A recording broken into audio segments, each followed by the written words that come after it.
Teman-teman, masih ramai diperbincangkan soal Presiden Iran tewas dalam kecelakaan helikopter Minggu 19 Mei lalu. Bahasan paling baru ini menyeret dugaan keterlibatan Israel. Nah, Liputan 6 ngobrol dengan pengamat intelijen Indonesia yang juga mantan Kepala Badan Intelijen Strategis Soleman Ponto. Analisanya saya kutip ya, helikopter Presiden pastinya top, tapi yang tidak bisa disangka tiba-tiba cuaca buruk. Dalam cuaca buruk, pilot bertumpu pada alat navigasi termasuk GPS. Nah, sabotase dengan merusak sistem navigasi lewat GPS sangat mudah dan mungkin dilakukan. Apalagi kalau kita lihat di antara dua negara ini ada latar belakang, ada hubungan yang tidak mesra antara Israel dan Iran.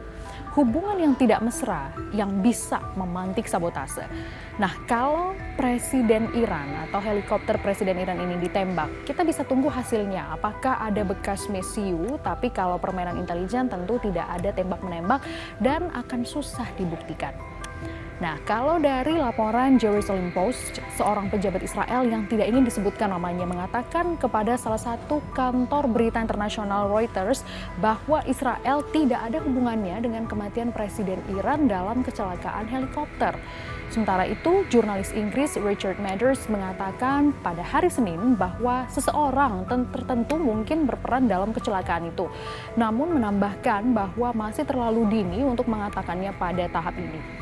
Oke, ini butuh pembuktian sih ya, biar jelas secara Iran bukan negara sembarangan. Presidennya tewas, lalu gimana nasib Iran selanjutnya? Ya, tetap berjalan dengan semestinya. Presiden interim atau presiden sementara sudah dipilih oleh pimpinan tertinggi Iran, yaitu Ayatollah Ali Khamenei. Jadi Iran ini unik ya, kenapa unik? Karena sistem pemerintahannya ini menggabungkan teokrasi Islam modern dengan demokrasi. Artinya ada dua pemimpin dalam satu negara. Pertama, kepala negara dipimpin oleh pemimpin tertinggi yaitu Ayatollah Ali Khamenei, sementara kepala pemerintahan ini dipimpin oleh presiden.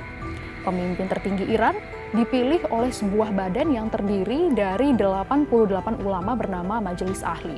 Anggota majelis dipilih oleh rakyat Iran setiap 8 tahun sekali, namun kandidat harus mendapat persetujuan terlebih dahulu dari Komisi Dewan Penjaga. Sementara Presiden Iran, sama seperti negara-negara kebanyakan, dipilih melalui pemungutan suara langsung oleh rakyat. Dan secara hierarki, Presiden Iran ini berada di bawah pemimpin tertinggi, yaitu Ayatollah Ali Khamenei. Nah, keunikan lain di Republik Iran adalah adanya 12 wakil presiden. Di antara 12 wapres, ada wapres utama yang kini dijabat oleh Mohammad Mohber.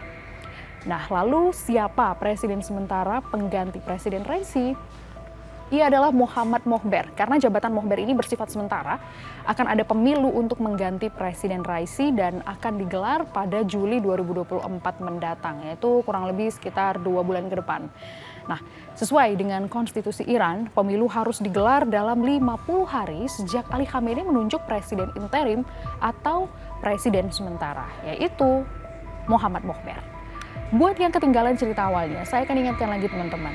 Jadi gini, Presiden Raisi sedang melakukan kunjungan kerja ke Azerbaijan. Negara ini disebut sebagai negara pro-Israel. Presiden Raisi bertemu dengan Presiden Azerbaijan Ilham Aliyev di perbatasan kedua negara. Jadi mereka ini ada agenda meresmikan proyek bendungan Kiskolasi.